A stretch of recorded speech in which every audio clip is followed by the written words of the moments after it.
இப்போ நம்ம உப்பு சிகடைக்கு வறுத்துக்கலாம். இப்போ ஒரு கடாயில் 2 ஸ்பூன் வந்து உளுந்து போட்டுக்கலாம். இதை வறுத்து எடுத்துக்கலாம். வறுத்தாச்சு, இதை ஆற வச்சு பொடி பண்ணிக்கலாம். 1 கப்பு அரிசி மாவு எடுத்துக்கலாம். இதையும் சேர்த்து வறுத்துக்கலாம். வறுத்தாச்சு, இந்த அரிசி மாவை ஆற வச்சோன்னே ஜலிச்சு எடுத்து வச்சுக்கலாம். நம்ம இப்போ உப்பு சிகடை செய்ய போகிறோம். அதுக்கு அரிசி மாவு வறுத்து வச்சோம் இல்லையா, 1 கப்பு அரிசி மாவு எடுத்து வச்சோம். அப்புறம் ஒரு 2 டேபிள் ஸ்பூன் வந்து உளுந்து வறுத்து வச்சோம். அதையும் ஜலிச்சுக்கலாம். ஜலிச்சாச்சு. இப்போ இதுக்கு தேவையான அளவு உப்பு, 1 ஸ்பூன் கருப்பு எள்ளு இல்லைன்னா வெள்ளை எள்ளு போட்டுக்கலாம். ஓமம் கொஞ்சோண்டு ஒரு 1/4 ஸ்பூன் வந்து இது மாதிரி க்ரஷ் பண்ணி போட்டுக்கலாம். 1 ஸ்பூனு பட்டரு, நெய் இல்லைன்னா எண்ணெய் எது இருக்கோ அதை போட்டுக்கலாம். இப்போ எல்லாத்தையும் நல்லா மிக்ஸ் பண்ணிக்கலாம். மாவை பிசைஞ்சிட்டு இப்படி பிடிச்சி பார்த்தா பிடிக்க வரணும். அப்புறம் தூள் பண்ணிடணும். மாவை இப்படி பிடிச்சி பார்த்தா பிடிக்க வரணும். திருப்பி உதிர்த்துடலாம். அப்புறம் கொஞ்சம் கொஞ்சமாக தண்ணி தெளித்து நம்ம மாவை பிசைஞ்சிக்கலாம். மாவு நல்லா பிசைஞ்சாச்சு. ரொம்ப கொல கொலன்னு இருக்கக்கூடாது, ரொம்ப ரஃபாகவும் இருக்கக்கூடாது. மாவு நல்லா சாஃப்டாக இருக்கணும். அப்போ தான் சிகிடை வெடிக்காமல் இருக்கும். இதை நம்ம குட்டி குட்டி உருண்டையாக நம்மளுக்கு எந்த சைஸ் வேணுமோ அந்த சைஸில் குட்டி குட்டி உருண்டைகளாக உருட்டி எடுத்து வச்சுக்கலாம். இதே மாதிரி எல்லாத்தையும் உருட்டிக்கலாம். உப்பு சிகிடை நம்ம எல்லாத்தையும் உருட்டியாச்சு. ஒரு 15 மினிட்ஸ் ஆறட்டும். ஆறுச்சுன்னா இந்த வெடிக்கிறதுலாம் வரவே வராது. நல்லா ஆறட்டும். நம்ம இப்போ இனிப்பு சிகிடை செய்ய போகிறோம். அதுக்கு ஒரு பவுல் எடுத்துக்கலாம். இப்போ 1 கப்பு அரிசி மாவு வறுத்து வச்சுருக்கேன். இதை ஜலிச்சுக்கலாம். இப்போ அதிலே 2 ஸ்பூன் நம்ம உளுந்து வறுத்து வச்சுல அதையும் போட்டு வறுத்துக்கலாம். ஜலிச்சுக்கலாம். ஜலிச்சாச்சு, இதை எடுத்துடலாம்.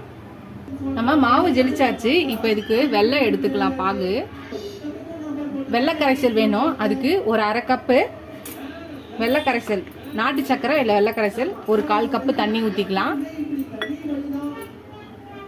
ஒரு 1/4 ஸ்பூன் கம்மியான உப்பு போட்டுக்கலாம். இது 2 ஏலக்காவை நசுக்கி வச்சுருக்கேன், அதையும் போட்டுக்கலாம். இப்போ இதை வெல்லம் கரைஞ்சா மட்டும் போதும், பாகு தேவையில்லை. வெல்லத்தை கரைச்சி எடுத்துக்கலாம். அதுக்குள்ளே இன்னொரு பேனில் 1 ஸ்பூன் நெய் போட்டுட்டு தேங்காய் தூள் வச்சுருக்கேன். அதை நம்ம போட்டு இதை வறுத்து எடுத்துக்கலாம். வெல்லம் கரைஞ்சிடுச்சு, இதை எடுத்து வச்சிடலாம். இந்த தேங்காவையும் நம்ம லைட்டாக வறுத்து எடுத்துக்கலாம். தேங்காய் நல்லா ஃப்ரை ஆச்சு, எடுத்துடலாம். இப்போ இந்த மாவில் இந்த தேங்காய் தூள் போட்டுக்கலாம்.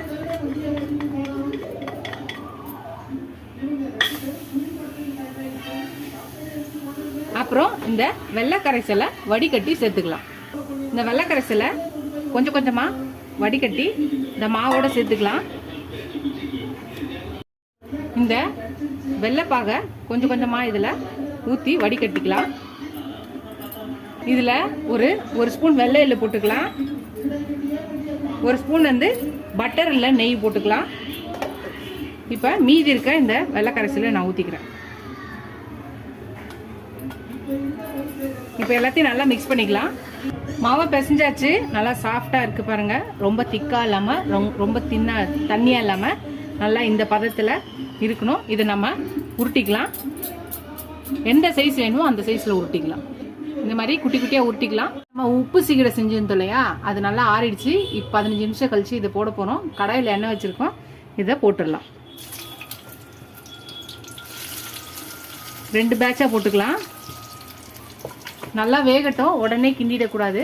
இப்போ லைட்டாக இது பண்ணி விடலாம். எல்லா பக்கமும் வேகட்டும். எல்லா பக்கமும் வெந்தோடனே நம்ம எடுத்துடலாம். எல்லாம் வெந்துருச்சு. சிகிடை எடுத்துடலாம். அடுத்த பேட்சை போட்டுடலாம். அது வேகட்டும், வெந்தோடனே எடுத்துடலாம்.